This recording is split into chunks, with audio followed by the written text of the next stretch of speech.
आज हम पुष्पा 2 देखने गए, पर उसका टिकट हमारी औकात से बाहर हो गया था, क्योंकि मेरी पॉकेट मनी तो 400 की थी और पुष्पा 2 का शो 420 का निकला। अब प्योर इंदौरी होने के कारण मैंने वो पैसों को SEP में इन्वेस्ट कर दिया। SEP बोले तो सिस्टमेटिक ईटिंग प्लान। मैंने मेरे मित्र से अल्लू अर्जुन का नंबर ढूंढने को कहा और मैं निकल पड़ा नए खाने की खोज में। मेरी नजर पड़ी फ्रुलाटो पर, जिसका नाम देखकर मुझे मेरे बचपन की टॉफी फलेरो की याद आ गई। इनका कहना था कि ये इंदौर के सबसे थिक शेक बनाते हैं और थिक चीजें तो मेरी कमजोरी है। अब मैं मेन्यू को इतने ध्यान से पढ़ने लगा मानो SSC के पेपर में यहीं से सवाल पूछे जाएंगे। मेन्यू में फरेरो रोचर देखकर मेरे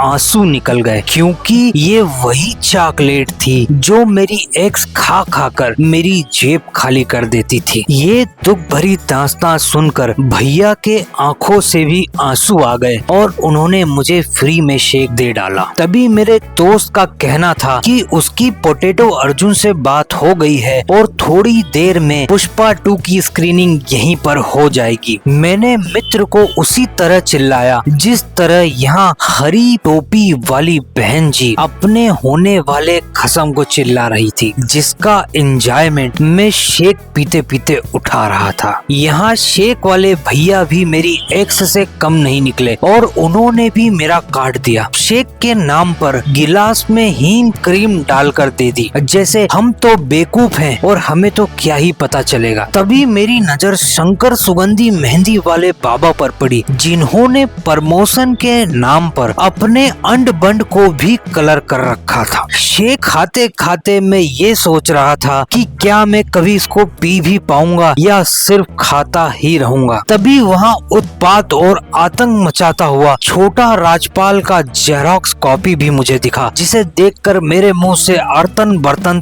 तेल निकल गया। शेक के नाम पर दी गई हींग क्रीम स्वादिष्ट तो थी और इसी स्वादिष्ट रात को पूरा करने के लिए हम पहुंच गए सागर गहरे। यहाँ जितनी बार सागर नहीं गए थे उससे ज्यादा बार मैं जा चुका था, तो कायदे से इसका नाम प्रणय गहरे होना चाहिए था। यहाँ इतनी बार आने जाने के कारण मुझे मेन्यू पढ़ने की जरूरत ही नहीं थी, क्योंकि मेन्यू तो मुझे याद ही था और मैंने मेरे फेवरेट बिरयानी का ऑर्डर दे डाला। बिरयानी को देखकर मैं इतना खुश हो चुका था कि पुष्पा 2 के किए गए जुल्म भी मैं भूल गया था। बिरयानी का पहला चम्मच जैसे ही मैंने खाया तो मानो मेरे तन में पुष्पा ही आ गया और मैंने बोला झुकूंगा नहीं और झुका दूंगा साला। यहाँ के मास्टर शेफ के टोपे ने सोया चंक्स डालकर मानो मेरे चक्षु ही खोल दिए थे। जैसे जैसे मैं खा रहा था वैसे वैसे मैं सिरवल्ली वाला